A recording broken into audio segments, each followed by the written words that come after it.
Sot duhej të diskutoj edhe eventualisht të votoj ligji për përfaqësim të drejtë në kuvend, por kjo piku hoq nga rendi i ditës. Kjo ngjalli shumë reagime nga opozita shqiptare.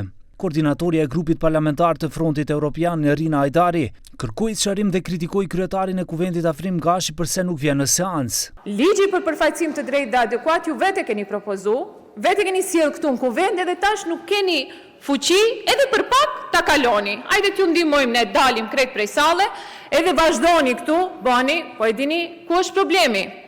Problemi është e legitimiteti, po neve dikush këtu na ka dhënë legitimitet me votë. Reagime pati edhe nga deputetet të Lidhjes Shqiptare dhe Aleancës për Shqiptarët. Sipas tyre pushteti po bën përpjekje ta kontrabandojë këtë ligj. Këto vonesa i bën për përdorë ndonjë formë shantazhi ndaj deputetëve, jo shehe ndaj deputetëve, apo çka?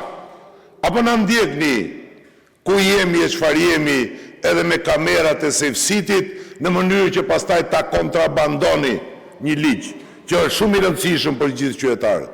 Nuk mundet një ligj bazik që buron nga marrëveshja e orit, vlera e dytë themelore e kushtetutës të vendit, të trajtohet si leckë. Nuk munden deputetët që kanë morë vullnetin dhe legitimitetin e popullit të trajtoni si leckë. Tendenca për kontrabandim, tendenca për manipulim është mëse e qartë. Ligjin për përfaqësimin e drejtë dhe adekuat, dje me vetë vullnet të lirë, e shmongi dhe e largoi nga procedura për të votuar.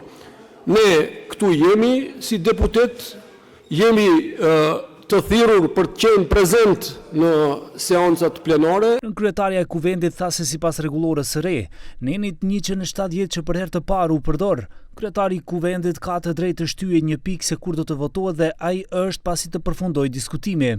Точката 8 не е тргната од дневен ред, постои само што согласно член 170, кој апсолутно упатува можност председателот да ја презакажи и да ја уреди денот, е дел од новиот деловник кој за прв пат се употребува во ова собрание, а е донесен од минатиот состав.